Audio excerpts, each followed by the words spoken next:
Dito sa ibabaw ng mundo ay may nagsusulputan na iba't ibang sekta ng pananampalataya.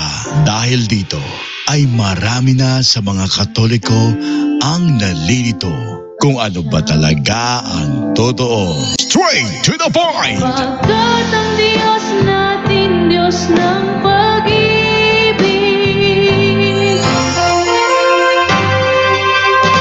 Narito na ang ating programa kung saan direktang sasagutin ang bawat katanungan, maging ang pangbabatikos ng ibang sekta ng pananampalataya.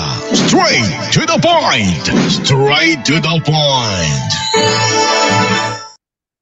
Okay, good morning sa lahat ng mga nakantabay sa ating live dito ngayon sa Straight to the Point. Straight to the point! Live on the spot! On the spot! Okay, sa lahat ng mga sumusubaybay sa ating programa dito Straight to the Point, good morning sa inyong lahat. At malapit na palang magtanghalian. Okay, so ngayon nag-live ako ngayon kasi may nakita akong video na ito ay sa isang SDA, no? Pakinggan natin yung kanyang video, no, sinabi sa kanyang video narito. What is the mark of the beast? Sabi niya, what is the mark of the beast? So, may paliwanag siya eh. The mark of the beast, mga kasama, is the unbiblical change of the holy day of God from Saturday, Sabbath, to Sunday. The Antichrist represents the papacy. Ito ang problema dito pag nasobrahan ka ng higop eh.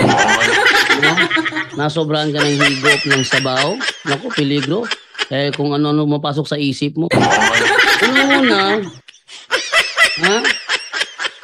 Unang-una, yung sinasabi nila na ano daw, na ang mark of the beast daw ay ang unbiblical change of the Lord's Day from Saturday to Sunday. Yan ang unbiblical. Yan ang unbiblical. Bakit? May sinabi na ang Biblia kung ano ang mark of the beast. Pero yung kanilang paliwanag, hindi tumutugma sa sinasabi mismo ng Biblia. Okay, so ating tingnan ngayon, ano ba ang sinasabi ng Biblia patungkol sa mark of the beast? Ito, yan ay nasa Revelation, tingnan nyo ha. Mas maganda ating unawain tong Revelation eh. Revelation, tingnan natin sa 18, 16 to 18. Ano sabi dito? Pinilit ng pangalawang halimaw ang lahat ng tao, dakila o hindi, mayaman o mahirap, alipin o malaya, na magpatatak sa kanang kamay o sa noo. Magpatatak sa kanang kamay o sa noo. Pinipilit ng pangalawang halimaw. Ordinaryo ka man na tao, o kaya ay mayaman ka man o mahirap, alipin o malaya, walang pinipili ang ang halimaw na ito. Talagang tatatakan ka sa kanang kamay o sa noo. Okay, kung sasabihin nila na ang itong pangalawang halimaw dito, ito yung papacy, may naalala ba kayo na ang papacy tinatakan tayo sa kanang kamay at sa noo? Wala. Kasi yung kanang kamay ko, malinis naman. Walang tatak ko. Walang tatak. Pangalawa, yung noo ko, malinis naman. Wala ring tatak. Ating tuloy yung pagbasa. At ng sino mang ayaw magpatatak ng pangalan o numero ng unang halimaw ay hindi maaaring bumili o magbenta. Granting without admitting. Granting without admitting na ang Antichrist ay ang papacy. Antichrist ay ang papacy. At ang mark of the beast ay ang unbiblical change of the holy day of God from Saturday to Sunday. Granting without admitting. na yan nga. Tanong, ang mga Seventh-day Adventist ba nakakapagbenta ba sa tindahan? Kasi kung yan ang ibig sabihin nila yung unbiblical change, di naman nag-change yung Seventh-day Adventist eh. Actually, pinirata nila yung Sabat na kinikilala ng mga Israelita. Ha? Pinirata ng mga Seventh-day Adventist ang Sabat ng mga Israelita. Sa kanilang pamimirata. Sabi dito, ang sino mang ayaw magpatatak, kung ating uunawain ang kanilang sariling unawa rito, kung ang pagtatatak ay ang unbiblical change of the holy day of God from Saturday to Sunday, kung yun ang tatak na sinasabi, yung mga Seventh-day Adventist na natili sa Seventh Day na kinikilala ng mga Israelita, pinipirata nila. Bakit pinipirata? Hindi naman nakuha ang tunay na quality ng mga Israelita. Ang mga Israelita tuwing araw ng Sabat, hindi naglalabas ng pera. Ang mga Sabadista, Manong, eto pamasahe ko. Masarap tong saging mo, Ale. Ale, magkano saging? Tag 20 po yung saging. Pabili po. Labasan naman ng pera. Ang mga Israelita sa kanilang lugar, ultimo pag-switch on ng ilaw, hindi ginagawa. Pero yung mga Sabadista, pagdating sa kanila, madilim yung simbahan, switch on natin. Bukas na. Ang turo ng mga Israelita, tuwing Biyernes ng hapon, simula Biyernes ng hapon hanggang Sabado ng hapon, huwag kang magluto.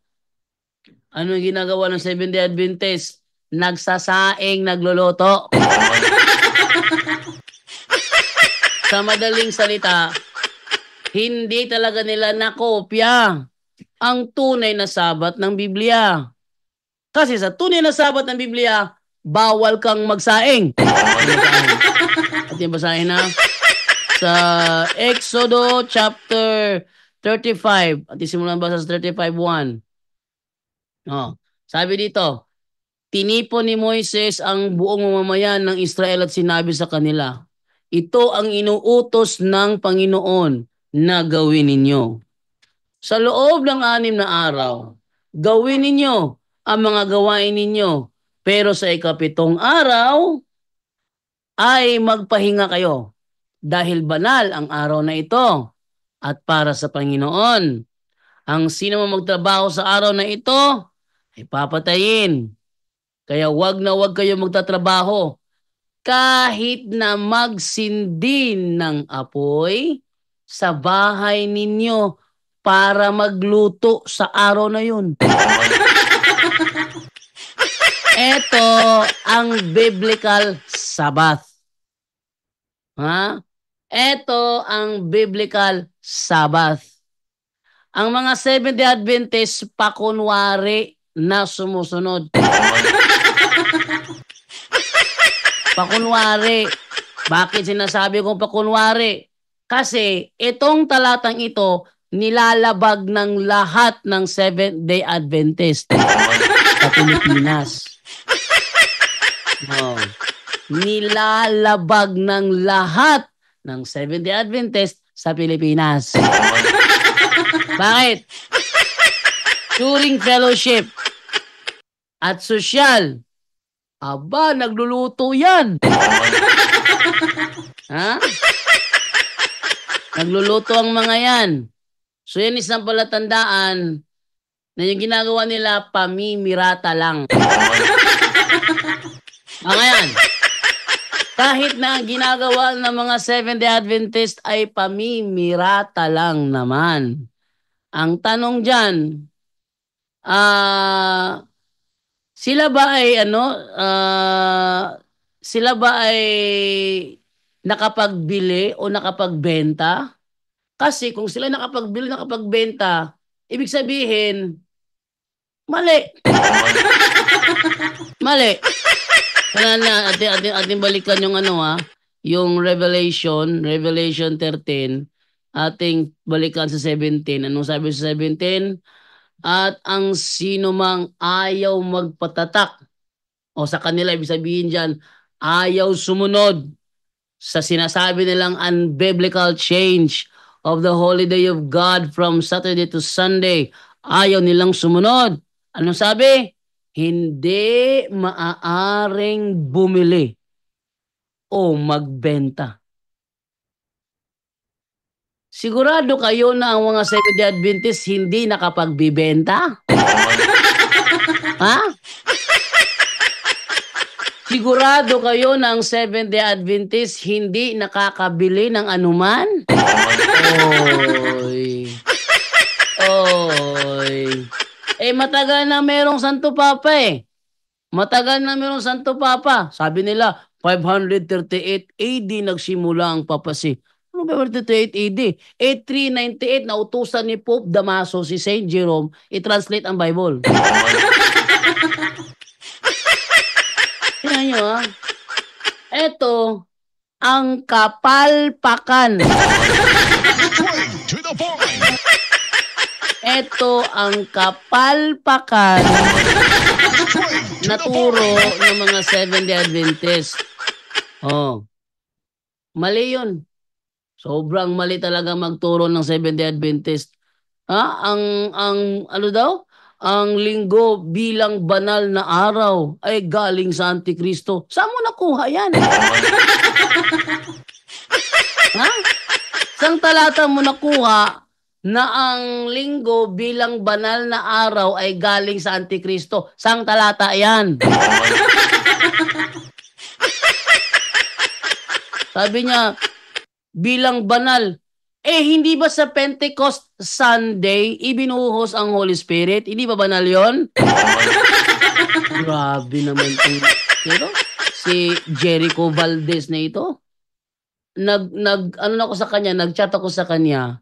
Jericho Valdez, sinahamon ko siya, dialogo tayo bro, sa live natin gawin. No? Sa live natin gawin, dialogo tayo. Patunayan mo ng Mark of the Beast ay ang unbiblical change of the holy day of God from Saturday to Sunday. Hindi pa siya nag-response. Kaya ati pa pakinggan itong kanyang video na punong-puno ng kasinungalingan. Atin tuloy.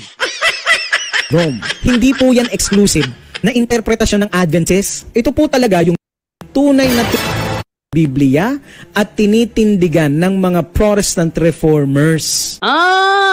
Tinitindigan lang pala ng Protestant reformers. Ibig sabihin, pag sinabing Protestant, supakiro. Ano ba tawag ito? O sa Tagalog pa, labagero. Ay, labagero. Kasi hindi sumunod sa iglesyang tatag ni Kristo. Gustong bumukod, nagtayo ng sariling kanila.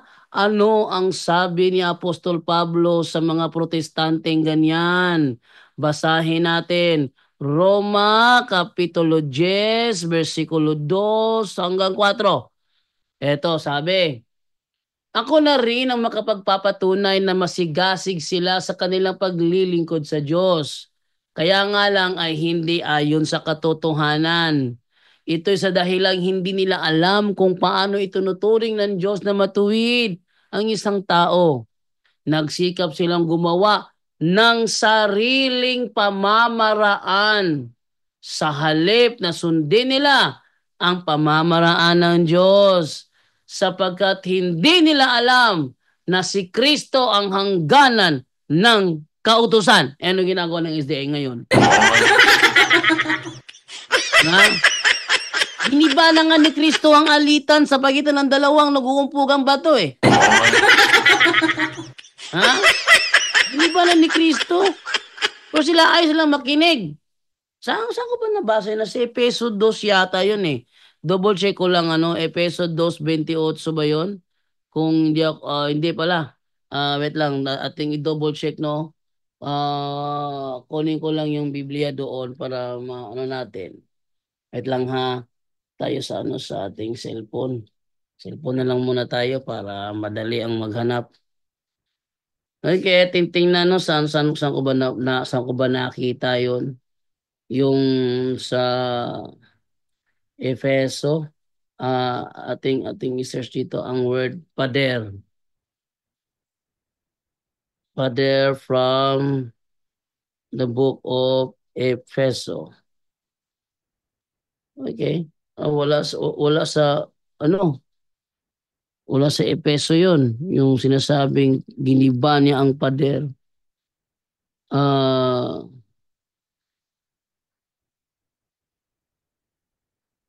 Balaod.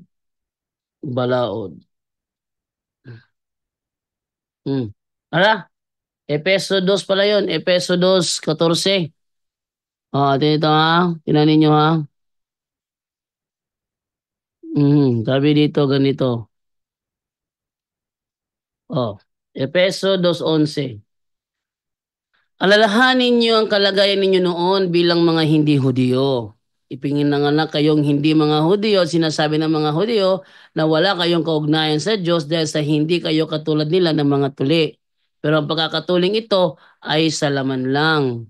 Alalahanin ninyo rin noon ay hindi niyo pa kilala si Kristo.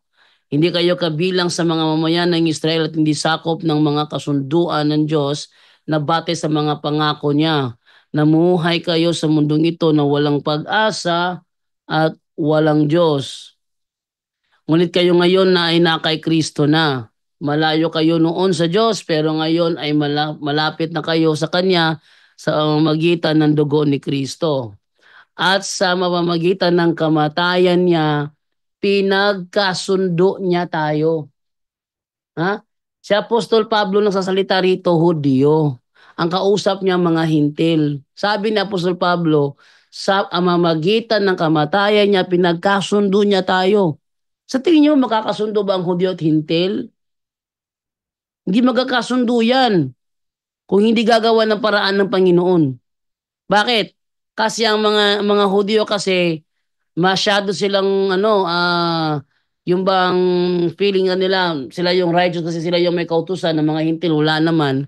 Kaya mababa ang kanilang sa mga hintil. Sabi ni Apostol Pablo, pinag-isa niya ang mga Hudyo at ang mga hindi Hudyo sa pamamagitan ng paggiba sa pader. Ano daw?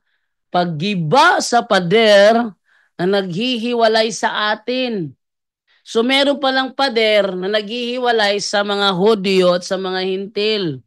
So kailangan gibain ni Kristo ang pader na naghihiwalay sa Hudyo at sa mga hintil. Ano yon?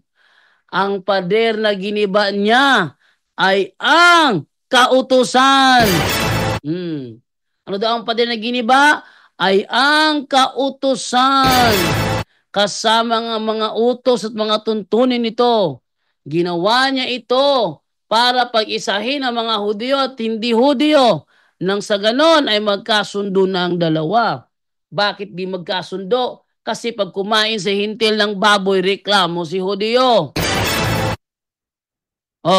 Pag kumain ng pusit si hintil, reklamo naman si Hudyo. Ngayon, pag kumain naman ng puro gulay lang, itong mga Hudyo, hindi na maganda ang tingin ng mga hintil sa kanila, pero ang mga hintil talaga sa totoo lang, walang pakialam kung kumain man sila ng mga gulay lang. Pero ito talaga, nang dahil sa kautusan patungkol sa pagkain, masama ang tingin ng mga Hudyo sa mga hintil. Kaya para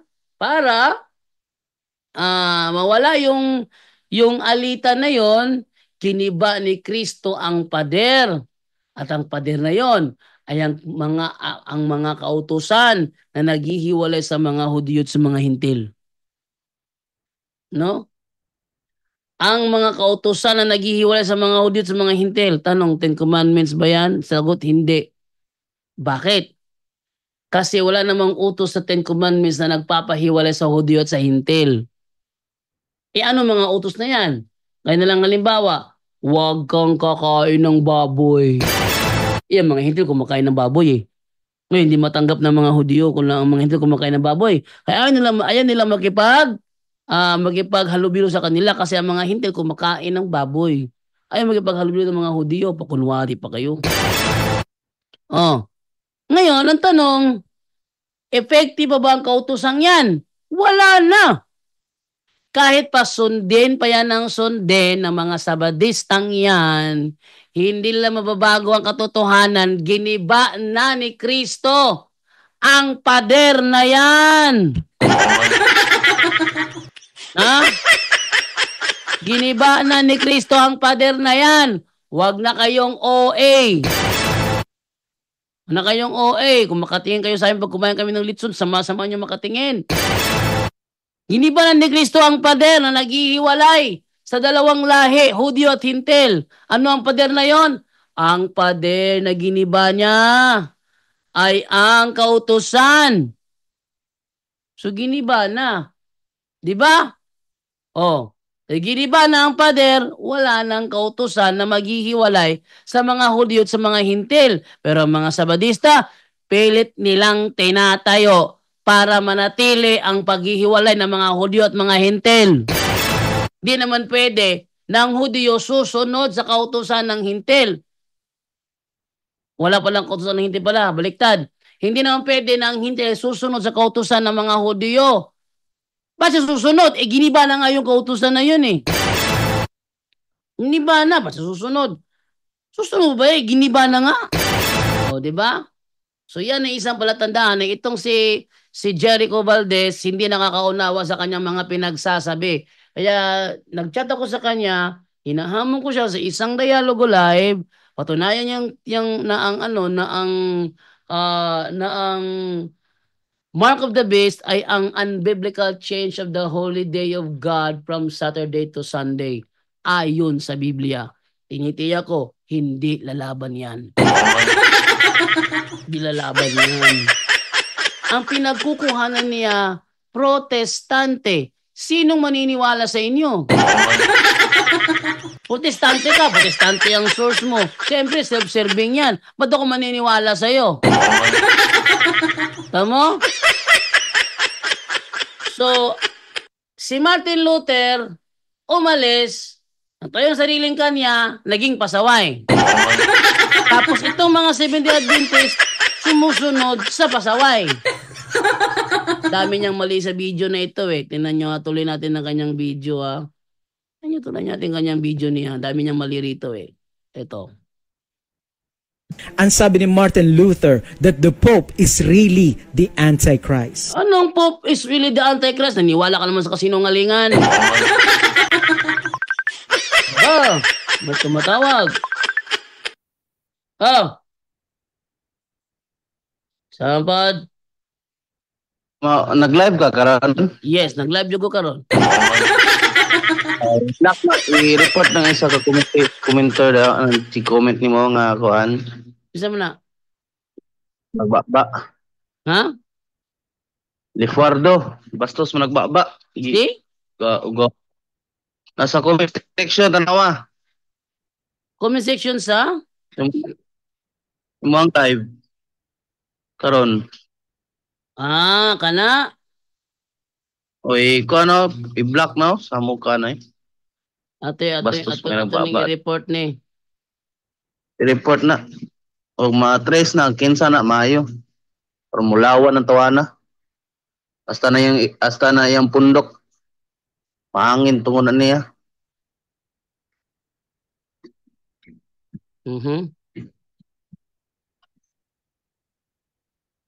Okay. Submit. Next. Asa kang gapo, nang haras asa kang gapo. Nga live. Nag-post nagbastos dito.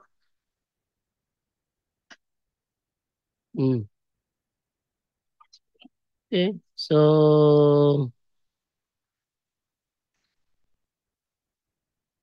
okay lang. Muna, kanang mga ingon ana nga mga words kada sila may klarong iya siyawa. Ha? Kaningon ani nga mga words may klarong iya siyawa. Kaya nga naman. Basta palaaway gali, dili man na iya sa Ginoo palaaway. Nabade palaaway nga iya sa kuan. Ha? So, saan ni siya? Ato ni kuan be. Ikuan ta ni Lifrado Uwafo. Hindi na ma-search siya kung anong ikuan. Nagka Lifrado. lawan Panawan man na, nagtago-tago man, nagkuha man na ay dami account na niya. Dami account na din di ay. Basta Muna po. isog siya. Muna isog siya sa comment section. Bastos kay baba kay dami account mo niya. Hadlok mo na i-reveal niya yung dagway. Mo di ay. O niya pa request pa. Friend request. Friend ni mong tuyo na ako. O niya nga nanong kababa lagi. Ano niya nga dawato niyang friend request. Kaya wala man nagig-friend ako. Mangaway raman eh. So, baka ako ni. Pasumangil pag friend request pero ang tinuod dili siya makig-friend ako. Kung dili, aron mangaway. So, best thing to do is to block this man. Yan. Huh?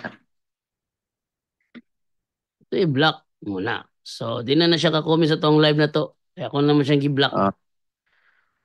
No? So, basta mga kuan, mga baga ignaong may ngugo, no? Debate, oh. Debate. Magdebate si mong kunot. Wala kay kuan kung kisa makantawahan na ka, wala kay kanang dignity para sa debate. Dili ka ang ayan magigdebate kay daggoy pa lang ni mudaan iya na siyawa. Straight to the point. Daggoy pa lang daan iya na siyawa, no? Unay problema nila.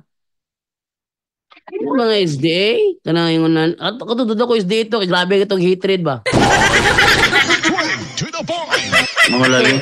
SDA ito, grabe itong hatred, no? Ha? War ba kag asa kagikan? Ang murag mo siya kamaw eh. murag nakatok ba? Oo, tayo mahimo na.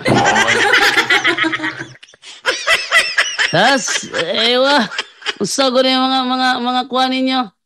Mga comment ninyo, mura mo. Uy, mga grado, eh.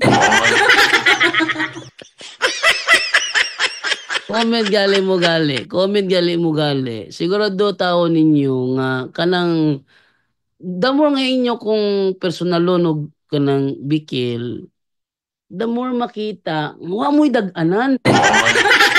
Unang mingon si Amek, bisag unsaon wala gyud mo'y dag-anan. Tamo sa video ni Amek. Ato patanawon sa video ni Amek, beto video ni Amek. Sukdanan sa kamatuoran. No? Sukdanan sa kamatuoran. Sukdanan sa kamatuoran kang Amek siguro, oh. Itong post karon bago lang ni Amek nga kuan nga wala lagi mo'y dag-anan. Ara, ito paminawon. Church, which is true church. Lahi ra gyud ang akong na-feel nga kalipay. Na-feel gyud nako ang gugma ni Lord Jesus Christ diri sa simbahang Katoliko. Diin akong nakita diri ang reflection sa image ni Jesus Christ nga batasan sa atong Ginoo nga kadtong makasasala iyang amumahon, kadtong makasasala iyang gakson. Dili batasan ni Lord Jesus Christ nga ang tao makasasala iyang isalikway, iya gud na siyang panggaon. Ug kana nga batasan ni Lord Jesus Christ ni reflect diri sa Roman Catholic Church. Mao gyud na siya ang tinuod. Busa kamo nga mga protestante, undang na mo sa pag-atake, sa pagbatikos sa Catholic Church. Kaya ang tinuod lang, sultihan ta mo, wa gyud may dag-anan. May dag-anan. Ano man, mismo si Lord Jesus Christ ang nagpanalipod sa iyang simbahan. Dili gyud siya mosugot nga ang iyang simbahan mapukan. Mao na nga, kamo nga nagkalain-lain nga mga protestante nga nag-angkon mo nga kamo ang tinuod nga gitukod ni Kristo, pangundang na mo. is akong balikon wala gyud may daganan. No? Wala gyud may daganan. Diri sa Catholic Church lipay kay ko nga naan ako diri. So ang gugma ni Lord Jesus Christ nakita gyud nako diri nga mao gyud ang tinuod nga nagbaton sa batasan ni Lord Jesus Christ nga ang makasasala dakson amumahon dili isalikway. Mao gyud na siya nga akong nakita diri. Busa nga kamo nga nag-angkon-angkon nga mga Kristohanon nga kanang pakitang tao ra bitaw. Mas maayo pa nga mangundang na lang gyud mong atake sa Katoliko. Nga, nangog mo to? Iwa mo na ulaw, ana. Tudluan na mo ni Ami ko kung say sakto kay kamo mga sa listahan mo nangaraan na mo wag mo nakatunan. Ha? Tapos si Amik ninyo kay na-realize ni Amik na wag yun mo'y daganan. Wag yun mo'y daganan. Ano man, likoy-likoy mo yung istorya niya God. Makita matimbang-timbang oy.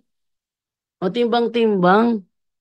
Wag si kuan ba si kanang Jerry Laig ba? Ang hinungdan ko no gipersecute ko nung gumburza kay nakabig sa Adventista.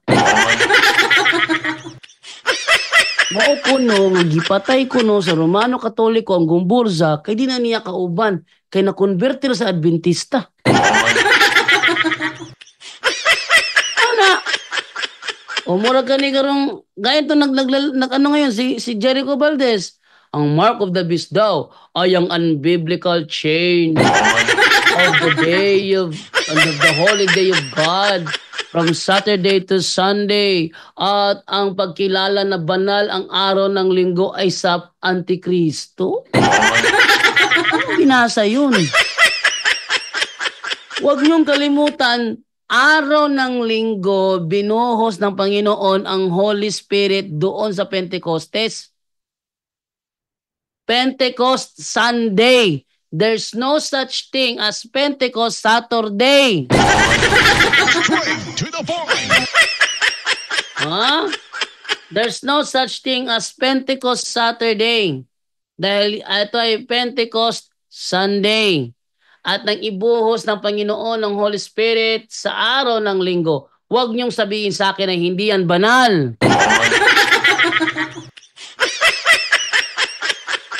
Kung iniisip ninyo na banal ang Sabado dahil ito ay nagpahinga ang Panginoon, nagpanalangin ka siya doon, kailan nangyari yon? Doon sa creation. Pero wala namang sinasabi yun ay 7th day of the week. Ang sinabi doon na yun ay 7th day of the week.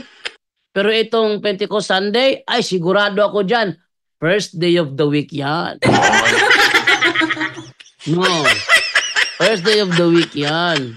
Yung Pentecost Sunday nang binuhos ang Holy Spirit. Don't tell me na hindi yan banal yung araw na yan.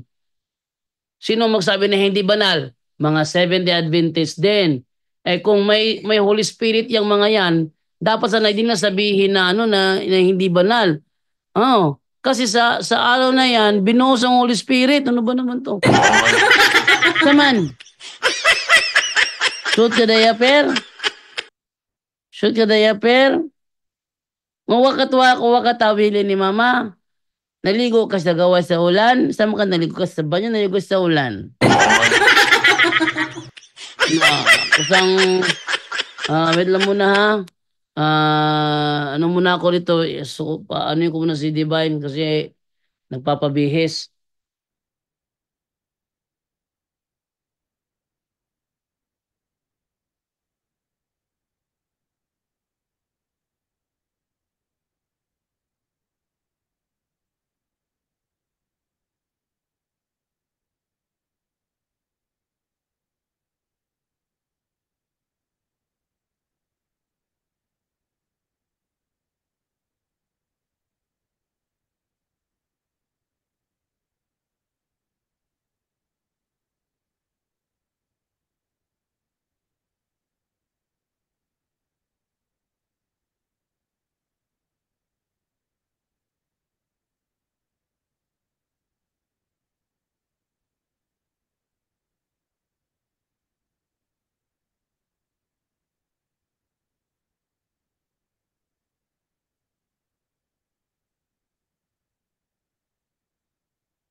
Okay, yan po.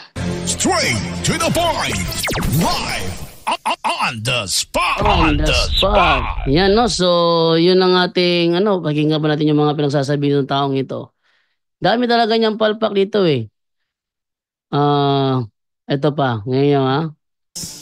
Lutheran yan, Lutheran Church. Kung kayo po ay Protestant, born again, Pentecostal po kayo, Iglesia ni Cristo, Jehovah's Witness, Protestant lang kayo sa pangalan. Pero in practice, Catholic po talaga kayo. Takal pa doon. Mali na naman. Mali na naman. Yan ang problema dito. Kasi nagbibigay ng ibang interpretation.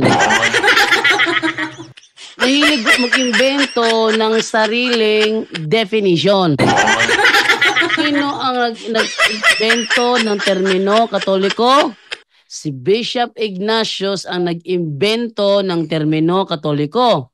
Ngayon, kung siya ang ating pasasalitain, ano ang ibig sabihin ng Katoliko kung bakit ginamit niya ang term Catholic? O sige, ating tanungin dito ngayon si Bishop Ignatius, bakit mo ginamit yung term Catholic? Ano ba yung ibig sabihin mo sa term Catholic? Ito, basahin natin sa Roman Catholicism by Reverend Edward Taylor. Ang sabi dito, where the bishop appears, there let of the people be. As wherever is Jesus Christ, there is the Catholic Church. Epistle of Ignatius of Antioch to the Church of Smyrna, chapter 8, verse 2. The church founded by Christ, kaya pag sinabing Catholic Church, it should be founded by Christ, is here for the first time called the Catholic Church. A name clearly used to denote, tandaan nyo ang Catholic pala is the church founded by Christ. Yung mga binanggit itong si Jericho Valdez, born again, hindi si Kristo ang founder niyan. Ang founder ng born again, si Charles Parham, 1902 yan, nagsimula. Jehovah's Witnesses naman, ang founder naman nun, si Charles Taze Russell. Hindi sila Catholic. Kasi ang Catholic should be founded by Jesus Christ. Seventh-day Adventist, Catholic ba yan? Hindi rin. Hindi Catholic o Seventh-day Adventist. Kasi Seventh-day Adventist was founded by Ellen White, James White, Joseph Bates, Hiram Edson, Joshua Himes, and Jane Andrews. Dami nila, grabe. Iglesia ni Cristo. Sino ang founder niyan? Felix Manalo. Lalang hindi Catholic Church yan. Ano daw ang Catholic Church? The church founded by Christ is here for the first time called the Catholic Church. A name clearly used to denote the church throughout the world in union with the Diocese of Rome. Yung born again ba? United sa Diocese of Rome? Hindi. Yung saksi ni Jehovah ba? United sa Church of Rome? Hindi rin.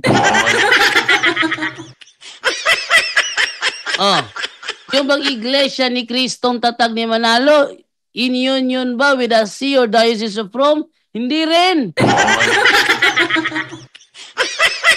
Sasabihin mo, sa pangalan lang kayo, protestante, pero ang totoo, katoliko kayo, taka ka malagtabi. Taka ka malagtabi yun. Hindi sana ganyan. No? Binobola mo yung mga protestante, binobola mo, bolero ka talaga, no? Ilan kaya mga babaeng pinasagot mo? Ha? Ilan kaya mga babaeng pinasagot ng taong ito? Napaka-bolero masyado.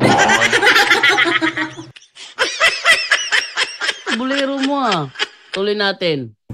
Dahil Sunday is the authority of the papal beast. Taka ka malagtabi. Taka. Mali na naman. Basta Sabadista, sanay na sa kasinungalingan. Ano? Sunday is the authority of the papal beast. Anong papal beast? There is no such thing as papal beast. Bakit? Ano yung Pope? Bishop of Rome. Ano yun? Successor of Peter. Ano yun? Ha? Successor of Peter. Kaya sila tatawag na Bishop of Rome kasi sila ay successor ni Apostle Peter. Sabihin mo, papal beast? May something wrong yata sa taong ito ah. Nasobrahan ka kasi sa kakahigop sa sabaw. Sana wag pa sobrahan. Daming mantika sa ulo. Di pwede yung ganun. Tayong mantika. Grabe talaga. Papal beast? There's no such as papal beast. There is no such thing as papal beast. At yung Sunday, authority of the papal beast, gapatak ka ramang ka, oy. Straight to the point. Yung papacy mismo, yun na mismo ang authority. Papacy means authority of the Pope. Yung papacy mismo, authority of the Pope. Yun na mismo ang authority. Tapos sabihin mo, ang papacy, mayroon pang ibang authority. Straight to the point. Sila na mismo ang authority. Bakit? Sabi kasi ni Kristo, Simon, Simon, pakanin mo ang aking mga tupa. Trabaho ni Simon yun. Kaso, si Simon, di naman siya immortal. May panahon na siya kailangan niyang magbabay. At di naman niya pababayaan ng iglesia. Kaya sa kanyang pagbabay, magtatalaga siya ng tao bilang kapalit niya. At yung kapalit niya, yon ang successor of Peter sa Roma, Bishop of Rome. Kaya, Pope, Papa. Santo Papa, Pope. Anong papal beast na pinagsasabi nito? Sana kapag kumain ka ng ulam, siguraduhin mo hindi malakas sa mantika. Straight to the point. Ano napapala ninyo eh. Ano nangyari tuloy sa inyo? Puro kayo kathang isip. Ating basahin yan. Yan ay nasa ikalawang Timoteo 4:3 hanggang 4. Oh, ikalawang Timoteo 4:3 hanggang 4. Sabi ganito, sapagkat darating ang panahon na ayaw nang makinig ng mga tao sa tamang aral. Sa halip, hahanap sila ng mga gurong magtuturo lamang ng gusto nilang marinig para masunod nila ang kanilang layaw. Bakit? Kasi hindi naman turo ng Biblia na ang mark of the beast ay ang unbiblical change of the holy day of God from Saturday to Sunday. Walang ganun sinasabi ang Biblia. Mga sinungaling talaga kayo. Sumbaga, sanay na kayo talaga masyado sa kasinungalingan.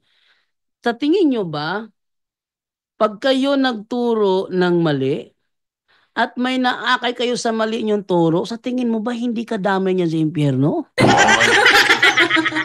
Tindi mo ha? Once nakapagligaw ka ng maraming kaluluwa, nailigaw mo yan. Dahil naniwala ka sa pastor mo namang walang alam. At ikaw damay ka.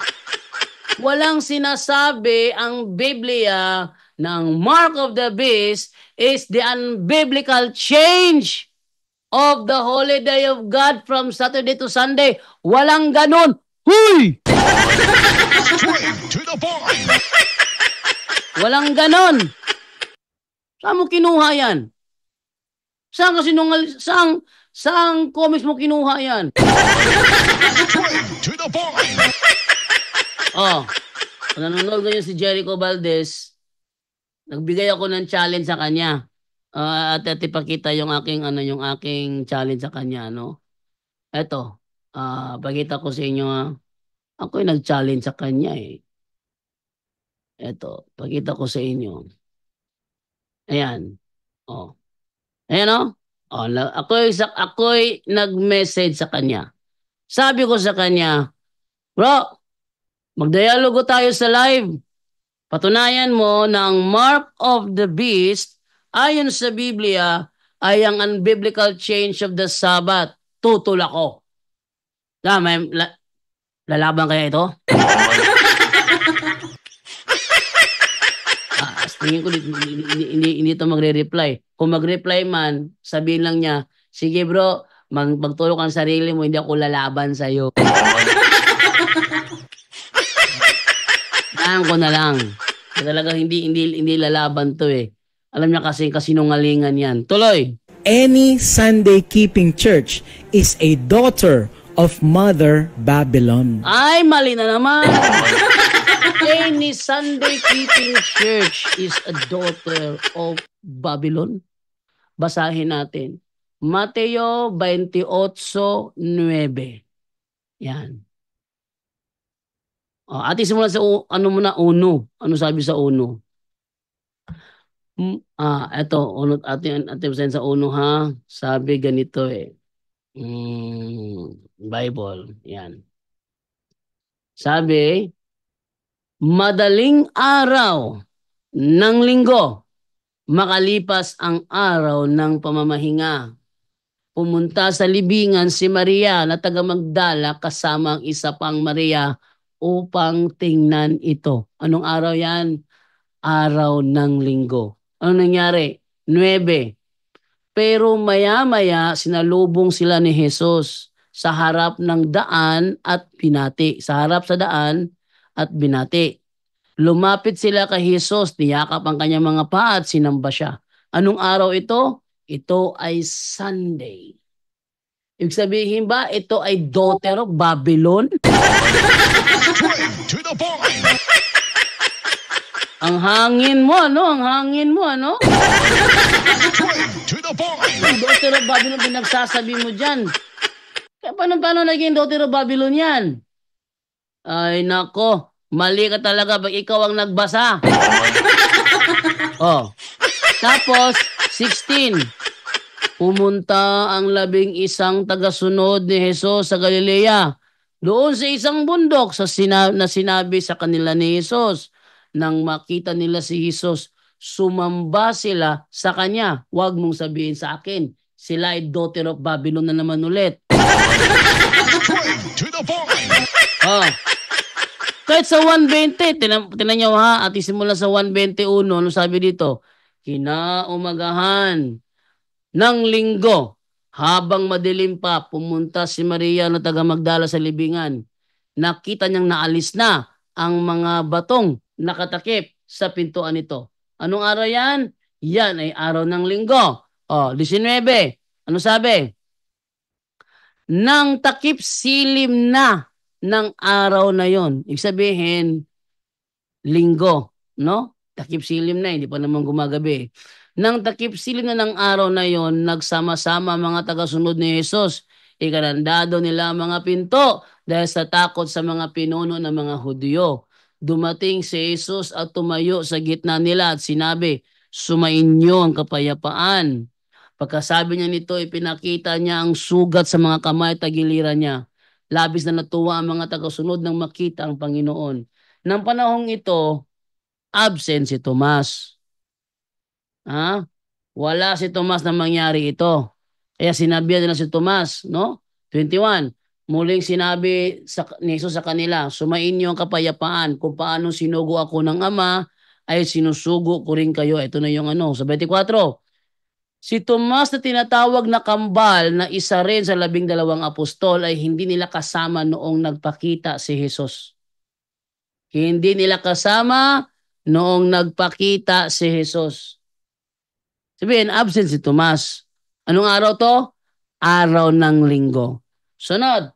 Tayo sa 26. 25 muna, 25. Kaya ibinalita nila sa kanya na nakita nila ang Panginoon. So kanila ibinalita kay Tomas. Oy, Tomas, nakita namin ang Panginoon, Tomas, no? Nakita namin.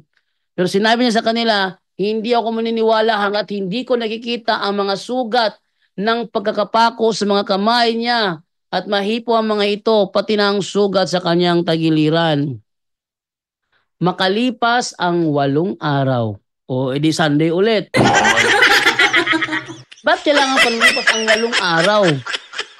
Hindi ba kung tama ang unawan ng Seventh-day Adventist, dapat nagtitipon ng mga apostol sa Sabado? Ba't wala? Ha? Tingnan nyo, makalipas ang 8 araw, nagtipon ulit ang mga tagasunod ni Jesus. Sa madaling salita, hindi nagtitipon ng mga apostol sa araw ng Sabado. Hoy! Straight to the point. Ha? Hindi nagtitipon ng mga apostol sa araw ng Sabado. Bakit? Makalipas ang 8 araw, nagtipon ulit ang mga tagasunod ni Jesus. Nagtipon ulit. Ibig sabihin, walang pagtitipong nangyayari sa araw ng Sabado. Straight to the point. Ano daw? Walang pagtitipong nangyari sa araw ng Sabado. Kasi nagtipon sila ulit makalipas ang 8 araw. So, hindi Sabado. Kasi Sabado dapat nakalipas ang 7 araw. Ganun sana. 8 araw sinabi. Sa madaling salita, hindi nagtitipon ng mga apostol sa araw ng Sabado. Sa linggo nagtitipon. At sa linggo, pag sila nagtipon, nandoon si Kristo, sumasamba sila. Huwag niyong sabihin sa akin, siya ay daughter of Babylon. Straight to the point. Malakas na mantika yung taong yon. Straight to the point. Malakas minom ng mantika ang taong yon. Oh. Tamo? Mali-mali ang turo. Bakit? Nagpapaniwala kasi sa mga pastor nila na walang kabusugan. Oo, ang mga aso ay matatakaw. Sila ay kalanman ay walang kabusugan. At ang mga ito ay ang mga pastor na hindi nakakaunawa. Straight to the point. Ha? Sila ay nagsilikong lahat sa kanilang sariling landas. Bawat isa sa kanyang pakinabang. Ano daw yon?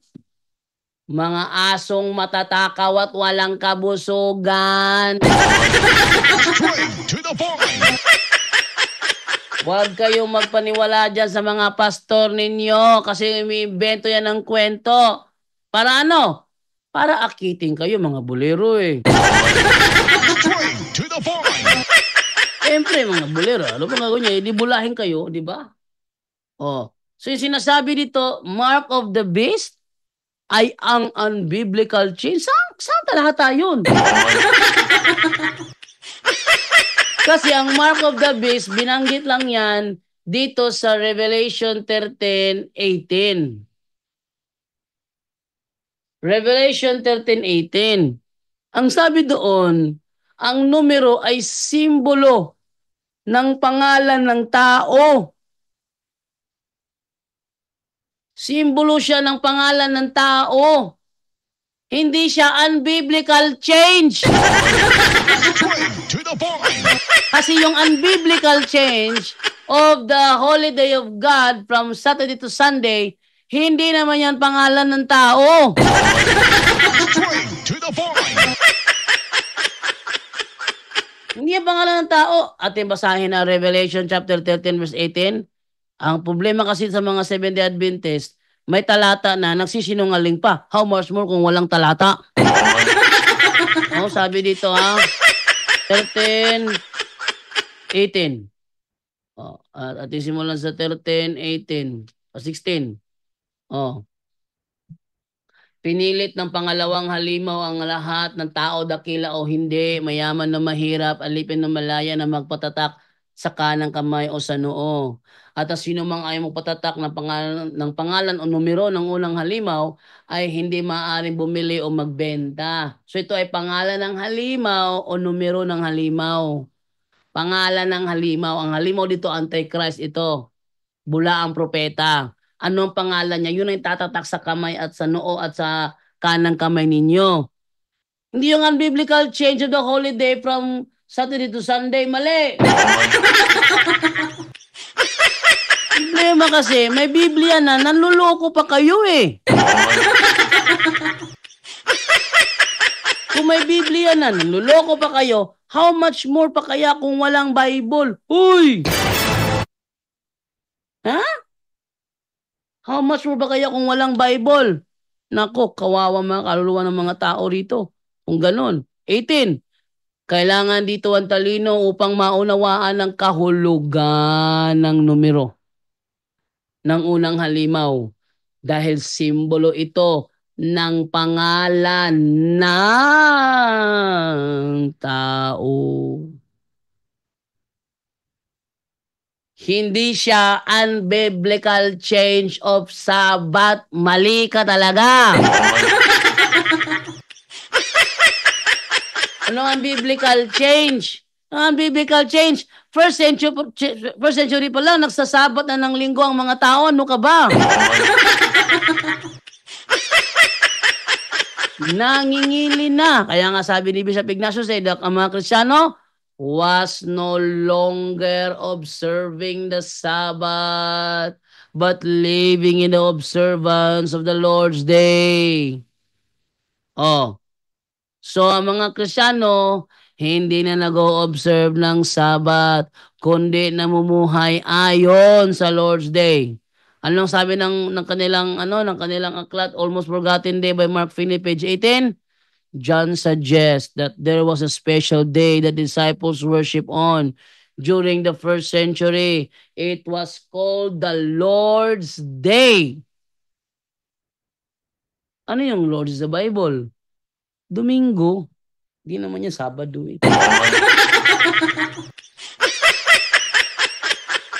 Yan ha. So yan ang ating ang ating tampok na video ngayon at basa muna ako saglit sa ating mga comments sa mga nanood sa ating live ngayong gabi na ito. Okay, sabi natin na ito sa babaw. Sabi dito ni si Archie Jokson nag-send sa akin ng 250 stars. Wow, thank you po, thank you po. So, Carlos Orteliano. Uy, may tumawag. Hello? Hello, good morning, sir. Hello, Ganda. oo. Ay, pakisend ulit sa Gcash kay nawala ang akong gilista ba? Gcash ni Padre Darwin? Bisan asa nga Gcash, basta sure na ako nga mabunga kong kasalain mo. Ditong tawag ko kay, I'm sure kayo, umar magod na istamba. So, mangin na ba, naghimugay ang itbi nga, naruin ba yun na ay Gcash sa ilalim sa ang pangalan? May nang sure. Mga po sila, no? Oo, muna sila nga, gusto mong yunitad ba, makasala, ang pagkanan sa ginoon ko sa'yo, maglagot bitaw ko. Ang inyong nasus. Mo lagi. Ayan mo, pangilad ko. Pero dagang kahit ang tabangunan ng sa kaya akong sure hindi sa kuwait po, na public ang magpapilitin. Ano ganito, mga hindi na para ay hindi pa sa biktima. Ano nga, kasi inside gid na dugay ko, padala kaya ako ang sulod eh. Balon ko naman. Sige.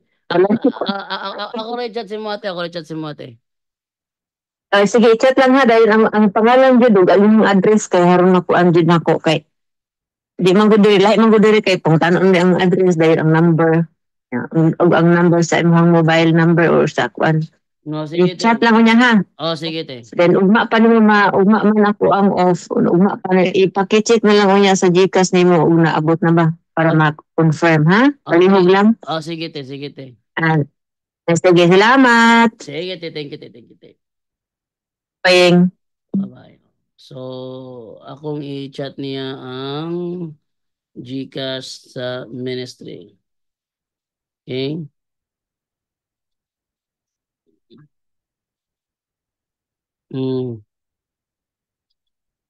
Ito tayo ngayon. Rin Gitgano. Okay, number 090.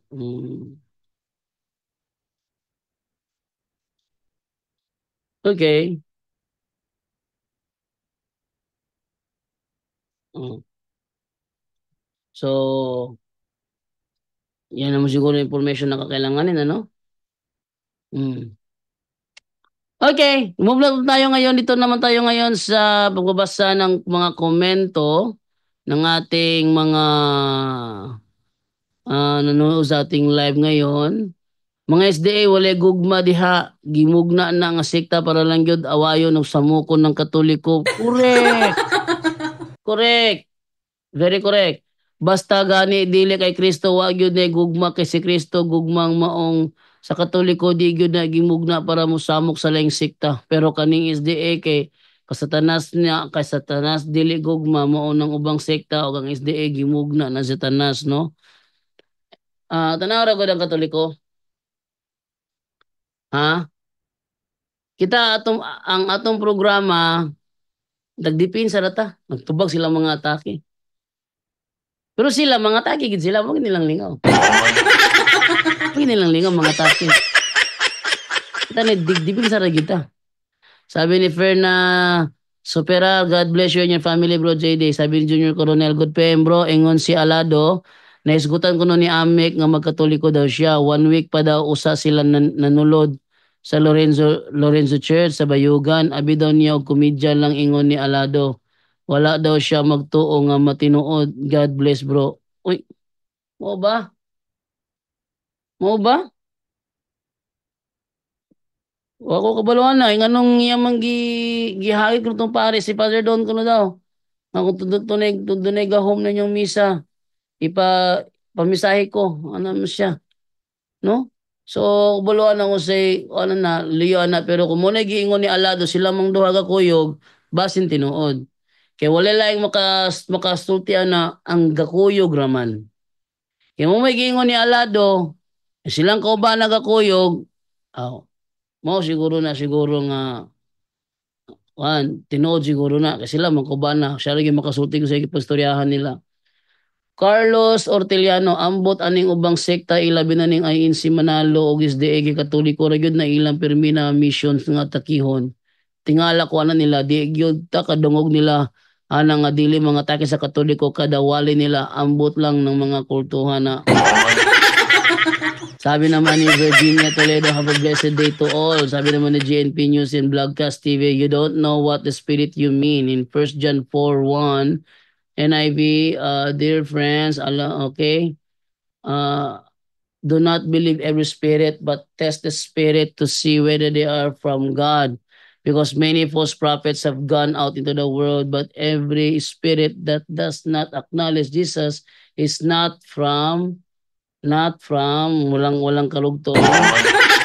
So, sabi niya ito, like Catholic believe in tradition, not from the Bible. Ay, mali ka na naman. Ba't kami naniniwala sa tradisyon? Because Apostle Paul teaches us about tradition. Don't tell me you haven't read it in the Bible. Let's read. Dana po in English na po din mo English.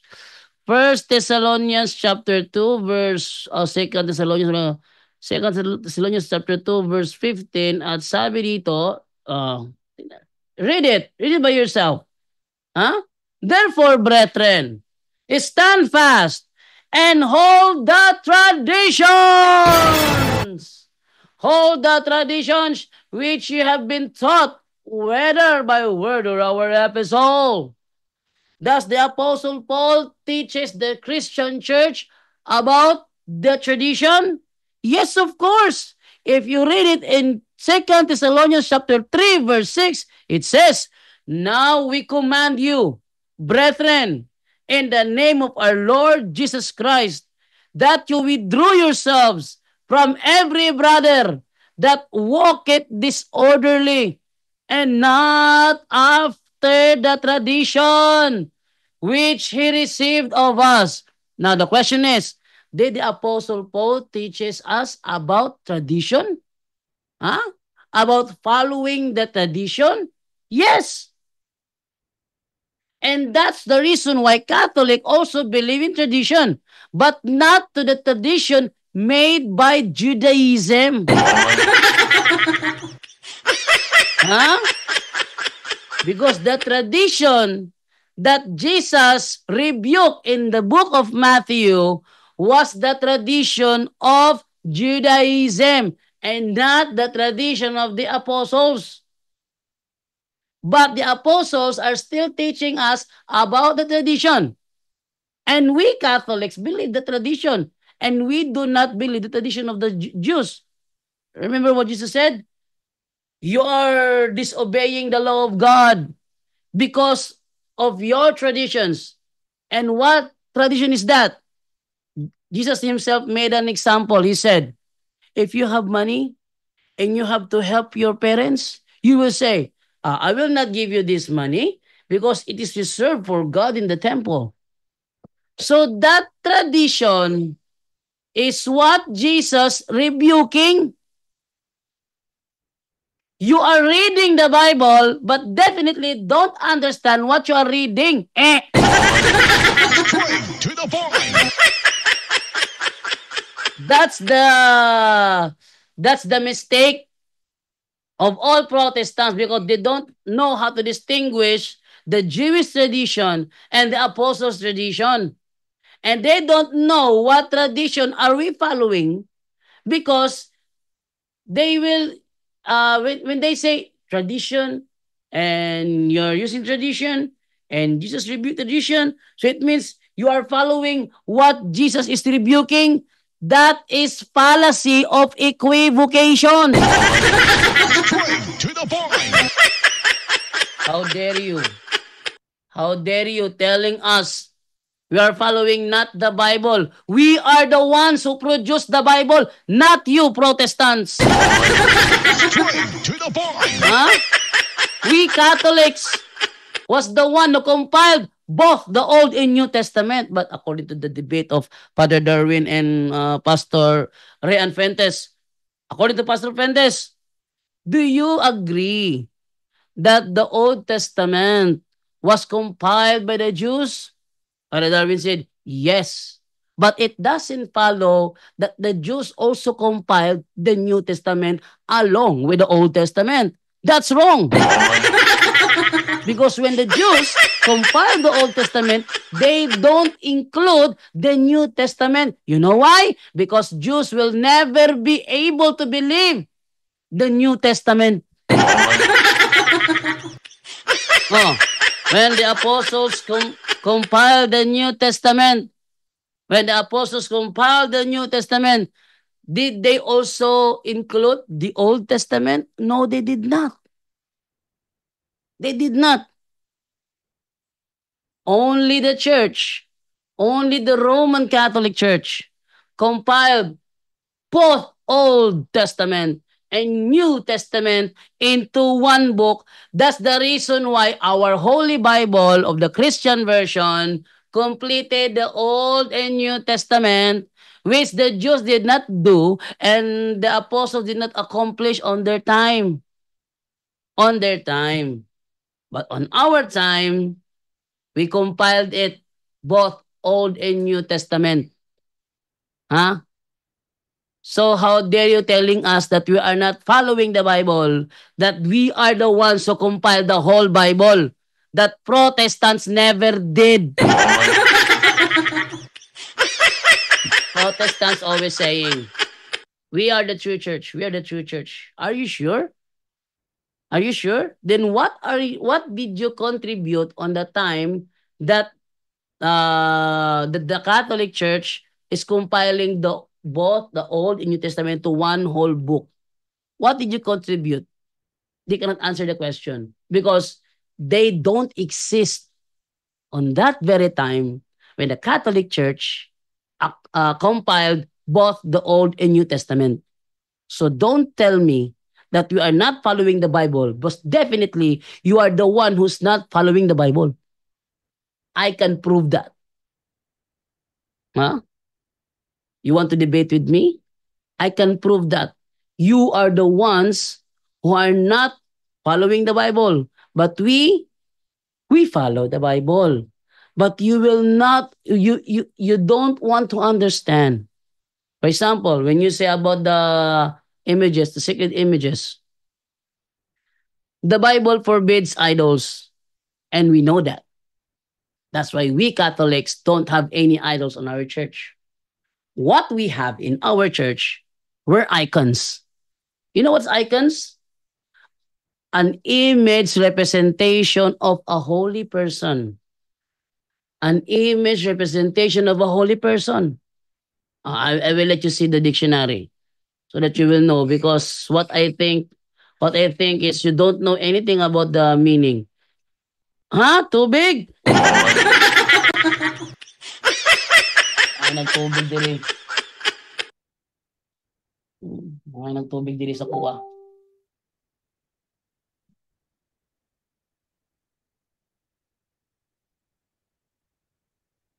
Inom ba si Divine ba ng tubig?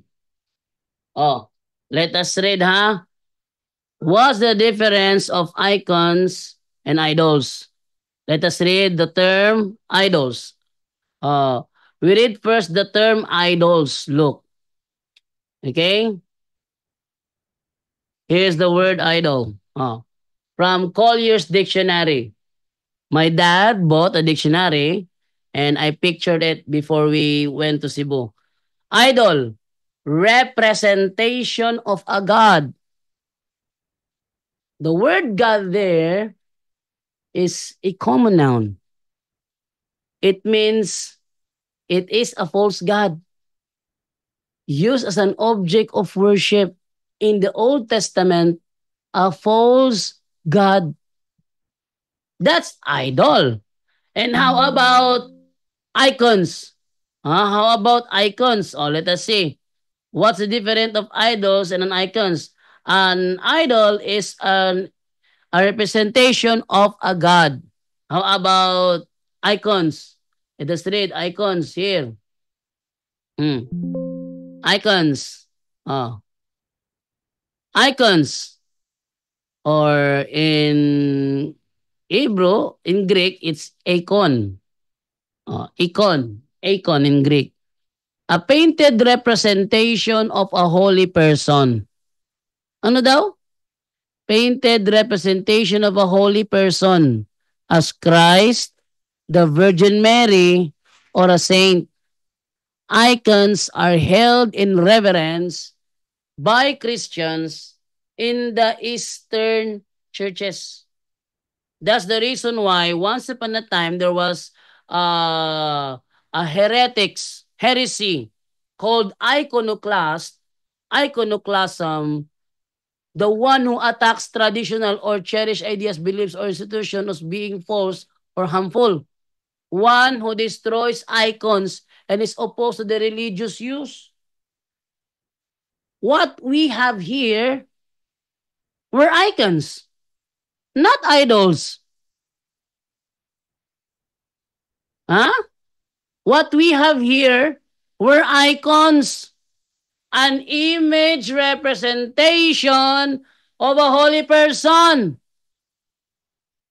as Christ, the Virgin Mary, or a saint. While the Bible says they are rebuking the idols, there is no Bible version that's saying that the Bible is rebuking the icons. Actually, the image of the golden cherubim is not an idol, but was considered an icon. Because the cherubim, that is the representation of God's presence, is a holy person. Is a holy person. A saint. Is a holy person. So it is not an idol. It's considered as an icon. Okay? So I hope you never accuse us anything that you don't understand about us. Before you accuse us anything, you should understand what really our teaching is. Because if you don't attack us according to our official teaching, but according to your own interpretation, then you are barking at the wrong tree. Straight to the point. Naka-English ko gahat, oy, Turkida. Straight to the point. Di lalim mag in-English na. Nag-English ito. Warta, kumuti, Carabao English na to. Carabao English to. Carabao English. I am not good in English because I am not graduate. Okay. Ano yung nagbasa sa mga comment? Sure ka. Nagkuhan sila. Nagtinubagay na. Okay. Sabi ni Delphine Balaba, butatan na naman ng SDA bro. Claro. Nestor, ayan bro, JD. Ayan. Sabi ni Corban, sa verse 1, meron binanggit na pamamahinga sa ibang salin araw yun ng Sabat. Tanong po, anong pagkakaiba ng pamamahingang Sabat sa salitang pagsamba sa verse 9? Pareho lang yung ano, kasi yung pagsamba doon, yung pagsamba na ginawa, pagsamba yung kay Kristo. At pahinga yun ng mga Kristiyano. Ngahanap ka ng ng Sabat, meron tayong Biblia dyan. Yung first day, Sabat, sayin natin. Meron ako dito eh. Eto. Eto. Ito Ayan. Eto. Ito yung Biblia na nagbalintong ni Ralph Chavez. Straight to the point. Ito yung Biblia na nagpataob sa kay Ralph Chavez. Basahin ko tong Mateo 28:1 dito Ito ay Bisaya. Isasalin ko na lang sa wikang Tagalog. No? Kasi Bisaya to eh. Baka di mo maintindihan. Mateo 28:1. Sabi ganito, karon sa hapit na matapos ang adlong igpapahulay, og sa pagpamanagbanag sa lain nga adlong igpapahulay, niabot si Maria Magdalena ug ang lain usab nga Maria aron mutan-aw sa lubnganan. Tagalogin ko. Ngayon sa malapit na matapos ang araw ng Sabat, at sa pagbubukang liwayway ng ibang araw ng Sabat or panibagong araw ng Sabat. Sa pagbubukang liwayway ng ibang Sabat or pagbubukang liwayway ng panibagong Sabat, dumating si Maria Magdalena at ang isang Maria para tumingin sa libingan. Ayan ang liwanag niyan, Corban. Ito yung Biblia ang nagpataob kay Ralph Chavez na ngayon hindi pa nakabangon. Okay? Sabi naman ni Conalberto Yutarino, edo ko po yan si Tomas, kaya lagi akong absent dati. Boy. Sabi naman ni dapat sana hindi na nagluluto ng pagkain ng steak kung nag-observe sila talaga ng Sabat tulad ng Hudyo. Yes, hindi nila magawa eh. Okay? Sabi naman ni Rinaldo Sumuok, magandang tanghali bro JD. Sabi naman ni Minor Solmiano, si Pedro lang ba ang may asawa? Based sa aking record dito, si Apostol Pedro lang. Bakit? Meron ka bang mapatunayan na may ibang may asawa? Ilabas mong ebidensya mo kung meron man. Yan Torren Singwa. Bro Jando, tawag ka daw sa number ni Bashir. Hinihintay ka daw niya. Ito. Okay, ating tawagin itong number ni Bashir mamayang gabi. Unbook ko itong number ni Bashir para mamayang gabi ito. Kung sakaling nandyan si Brother Wendell Talibong, mag-usap sila. Di naman pwede na akong kausapin ni Bashir kasi hindi mo ako makakadebate niya. Ang kausapin niya, yung makakadebate niya. Sabi nung nung tumawag kayo ng Muslim, baka magkagulo. Ano magkagulo? Mag-i-schedule lang mo, ba't magkakagulo? schedule lang naman gagawin eh. Bro, anong araw natin gawin yung debate natin, bro? Doon sa Tagbilaran, bro. Sabi ni Brother Wendell, tignan ko muna yung schedule ko, ha? Ito tayo sa ano tayo. Ayan. Sige, dyan. Sige. Kung sakali hindi bakante, pwede lipat tayo ng ibang araw kasi hindi ako bakati sa araw na yan. Sabi naman ni Brother Wendell, sige, dito sa ano? Okay ka dito? Sabi naman niya, sige, okay ako dyan. Dito tayo. Walang gulo. Walang gulo. Ang di ko lang makalimutan dati, nung ako'y nagipag-usap kay Bashir sa Kaging, sabi ko sa kanya, bro, mag-meeting tayo bro, private meeting. Nakapagtataka ang gulo-gulo ni Bashir noon. Para siyang nag-aapura ba? Simulan na kaagad. Hindi, nag-ano pa tayo rito? Nagbibuild up pa tayo ng ano, ng ating pag-uusapan. Sinasabayan ako niya magsalita. Di ako naman, syempre, gusto ko marinig ako ni Bashir, yung aking boses tumataas. Yung pala, nagla-live pala. Sabi ko, private meeting to, ba't ka nag-live dyan? Mamaya, hindi yan magulo. Alam mo, kung sakaling magkagulo mamayang gabi, walang debateng matutuloy. Huwag niyong guluhin. Dahil ayaw namin na magkipagdebate kami yung aming kaharap, walang spirituality. Papakiala pa naman kayo na na religion of peace. Iparamdam nyo sa amin na kayo nga ay religion of peace. Mamayang gabi, tatawagin ko itong number ni Bashir mamayang gabi, mag-usap kayo ni Brother Wendell. At sana, yung pag-uusap, matiwasay naman. Hindi yung sasabihin, baka magkagulo sa live. Ba't magkakagulo? Mag-i-schedule lang naman. Walang gulo mangyari kasi mag-i-schedule lang naman eh. At kung maaari, huwag nyo namang idaan sa gulo kasi yung kami sa punto-por-punto, pag kami nakapag-schedule, talagang schedule lang. Walang ibang schedule lang talaga. Gugulo lang yan kung may manggugulo. Tingnan nyo yung nangyari doon sa doon si Bashir sa Kaging. Inimbitahan namin si Christian Prince. Anong nangyari? May matiwas sa ibang ng talakayan? Wala. Ang gulo-gulo eh. Kaya kasi binasa punto por punto eh. Ang gulo-gulo. Inimbitahan namin si Ali Javier, si Bashir sa Kaging, tapos si Christian Prince. Para sila ang mag-usap ni Christian Prince. Nandito lang kami sa gitna. Manunood lang kami.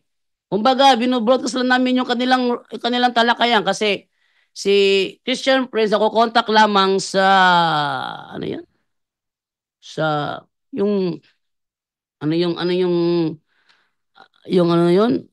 nakalimutan ko yung social media na yun eh. Yung parang may ibon, hindi naman Twitter. Nakalimutan ko yung doon. Doon niya nakukontak si Christian Prince. Tinan ko lang muna sa aking control panel Kung nandito yung control, tinan ko lang sa control panel ko. Programs, yun ay control panel. Wala rito. Paburutan yung balon? Mamaya na. Okay naman ang balon. Okay naman siya. Ang nababurutan mo yung balon. Putunin ng balon burutan ng balon. Ngayon, inibitahan namin si Christian Prince kasi ang mga Muslim kasi kapag sila katalakayan, nag-Arabic. Hindi namin maano yung kanilang Arabic kasi wala kaming alam sa Arabic. No? Ngayon, aming inibitahan si Christian Prince para siyang makausap ni Ali Javier at ni Bashir sa Kaging. Panoorin nyo yung video, ang gulo-gulo. Sabi ni Christian Prince, speak to me in English. Ito naman si Bashir sa Kaging at saka si Ali Javier. Si Ali Javier, nag-Arabic si Ali Javier. Sabi naman ni Christian Prince, speak to me in English because your Arabic is broken. Pero Si Ali Javier hindi nakikinig. Patuloy siya na kung hindi ko alam kung ano yun killing the time yata yung ginawa ni Ali Javier doon. So wala. So sinabi naman ni ilang beses akong nakiusap sa kay Bashir Sakaging na simulan na lang nila ang dialogue para makapagsimula na. Si Bashir naman walang ibang sinabi kundi show me your face, show me your face. Ayaw nga maglabas ng mukha ni Christian Prince. Sana respetuhin na lang sana 'yon. Ayaw niya maglabas ng mukha eh. O hindi naman namin kontrolado si Christian Prince para sabihin namin na, bro, will you please open your camera? Yun na. Ah, hindi naman namin, hindi,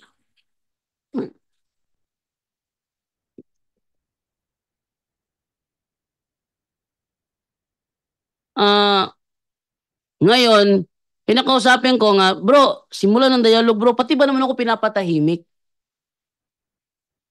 Nakalimutan ni Bashir Sakaging na hindi lang siya ang nagla-live. Hindi na siya nagla-live, pati kami nagla-live din kami. Dapat sana kilalanin niya na may mga host din maliban sa kanya. Kumbaga, patas lang na patas ng pag-uusap. Pero, pinapakita ni Bashir Sakaging na mas higit siya sa amin. Kumbaga, under kami sa programa niya. Mali!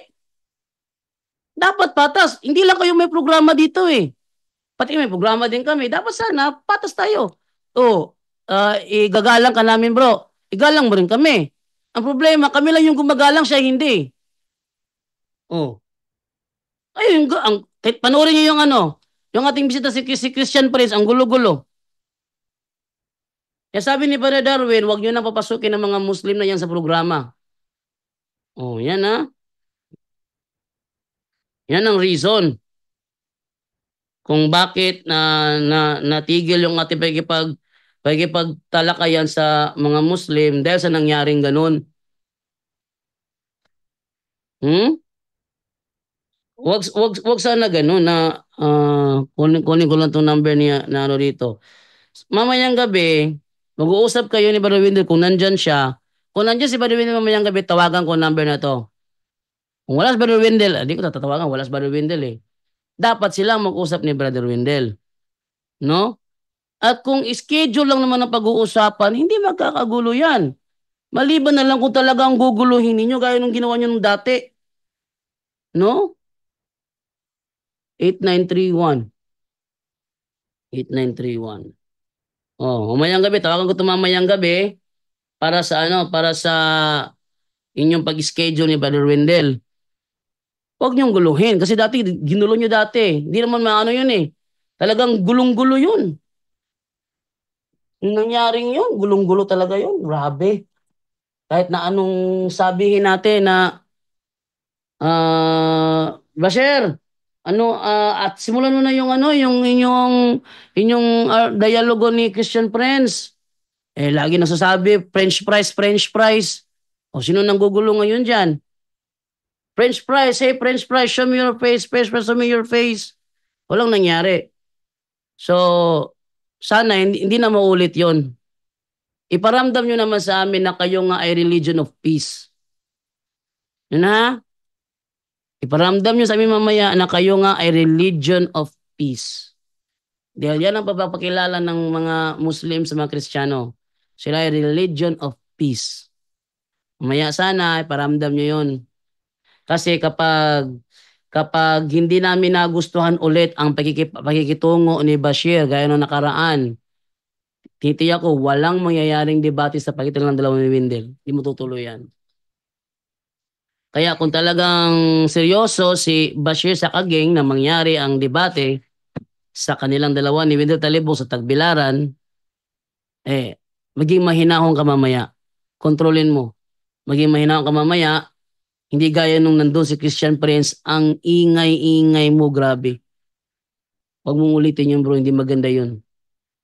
Dahil binan kayo sa programa Punto por Punto, yun ay dahil sa magulo kayong kausap.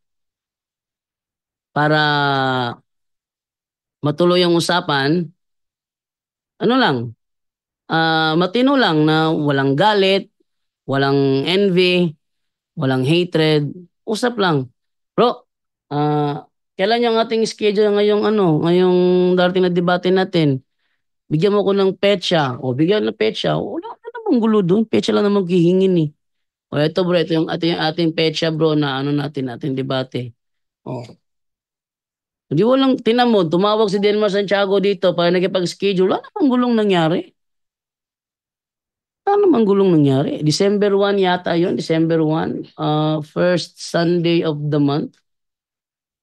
Oh, December 1. Plaza Independencia, 1:00 ng hapon. Yun ang ni Denmar Santiago sa kanya. Wala namang gulo nangyari. No? Dahil may record na sa amin si Bashir Sakageng na talagang magulo siya kausap, kung sakali mamayang gabi magkagulo naman ulit, wala nang debate. Canceled. Ano to? Yan lang. Hello? Hello, kamusta na po kayo? Ha? Kamusta na po kayo? Okay lang naman ako. Bakit ikaw? Kumusta ka na? Ayos lang po ako. Ayos lang po ako. Pwede po ba bumate? Anong babatiin mo? Mga kasamaan ko. Samahan mo? Sige, batiin mo ang kasamahan mo. Shoutout nga po sa mga kasamaan kong elder dyan sa may Kupang Missionary. Saka dyan sa may Kataning Missionary. Sinasad ko po yun, mga kasamaan ko. Yun lang po. Sige, thank you bro. Thank you bro. Thank you.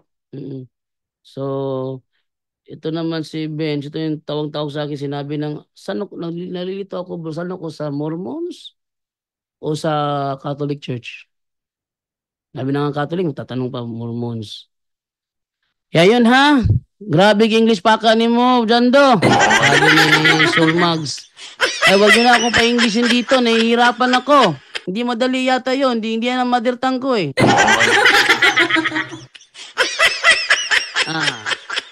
So, mamayang gabi, abangan po ninyo, ano ibig sabihin ng unang Korinto 9:5, patungkol ba ito sa asawa?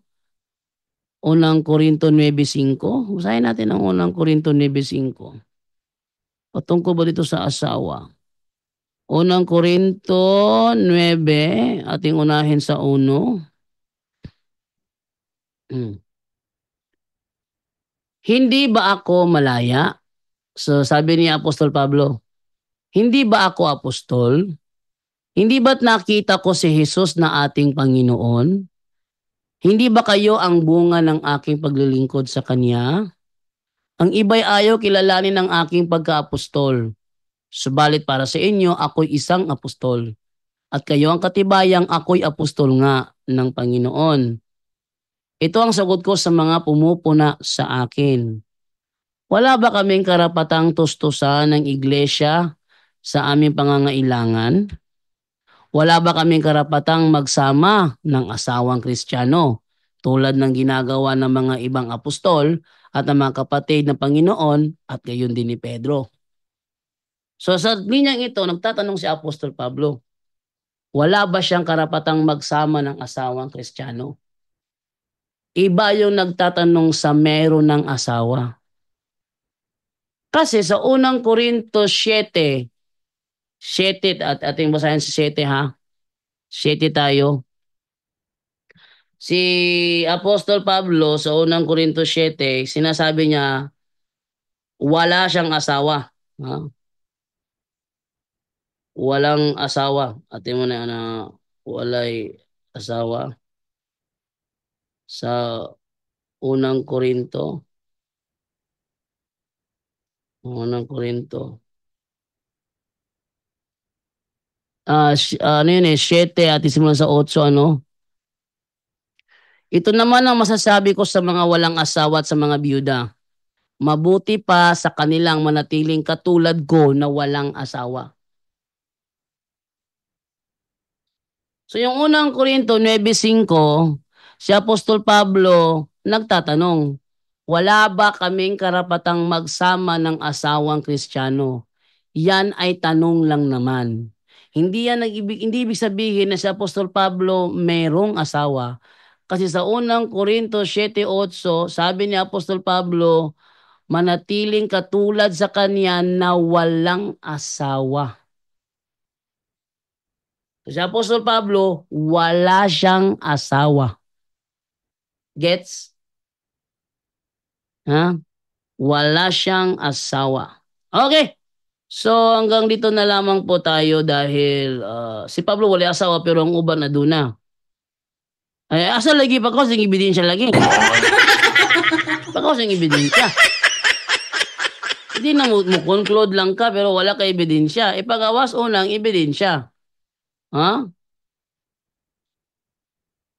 Sabi ni Coniberto na bro, kontakin mo si Shamshamon. Harap kay Bashir. I-try natin kontakin si Shamshamon, no? Brother Tarino, baka may contact ka kay Shamshamon. Ating si Shamshamon para sa dialogo. At sana, pag sinabi ni Shamshamon, you speak in English, you speak in English. Kay Bashir, no? Speak in English, mag-usap kayo in English. Huwag pa Tagalog kasi hindi mo naman Tagalog si Shamshamon eh. Magkaroon tayo dyan doon ng mga ginoong debate. Sino naman to? Sa pagitan namin ng mga Muslim at sa inyo.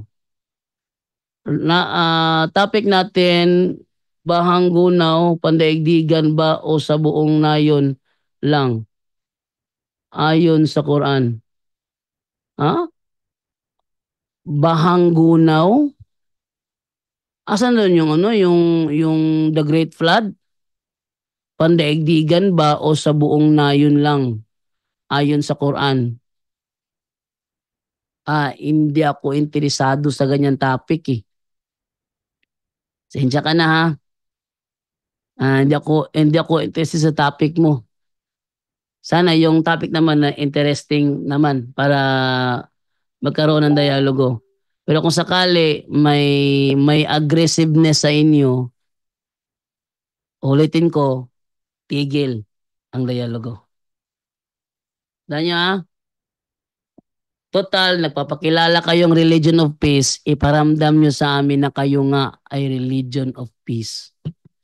Kasi pag merong aggressiveness sa mga dialogue, alam ba, ngayong December 2, meron kaming dialogo ni Mark Jason Esquilona, no? Na Muslim, na ngayon ay nagpapakilalang Ahmad Domer, no? Meron kaming talakayan. Just in case na maglabas ng aggressiveness si Ahmad Domer, tigil ko yung debate. Kahit paisipin niyang natalo ako, tigil ko yung debate. Dahil walang mangyayari kung puro tayo aggressive. Hindi naman ko papayag na buli-bulihin nyo kami rito sa programa namin. Pag mag-aggressive kayo, sa darating na December 2, talakayan namin dalawa ni Ahmad Domer, ipatitigil ko talaga ang dialogo. Ipapatigil ko. No? Kahit pa si Russia pa ang may hawak dyan, ipapatigil ko. Dahil ayaw na ayaw namin. Basta Muslim ang katalakayan na very aggressive. Yung mga protestante, naunawang ko protestante, ba't sila aggressive eh? Total, Biblia, naniniwala mo sa Biblia yung mga protestante. No? Yeah, Biblia, may sinabi, maging mahinahon kayo. Yeah, okay lang naman sa amin, pag kami magbangayan eh. Yung mga protestante, walang problema doon. Pero yung mga protestante na gaya ni Dino Diaz na very, hindi na maganda na kausap, tigil. Wala na mangyayari. No? Huwag nyo kami itulad sa ibang Muslim. Hindi naman lahat ng Muslim ganyan, mas kisa Kristiyano, hindi naman lahat ganyan. Open? Open? Ito sa kwan, sa kabinet. Gutom na ka, eat a rice with milk. Open mong gusto. O sige. Naalagi ka sapaw, bro. Ha? Nay ka sapaw?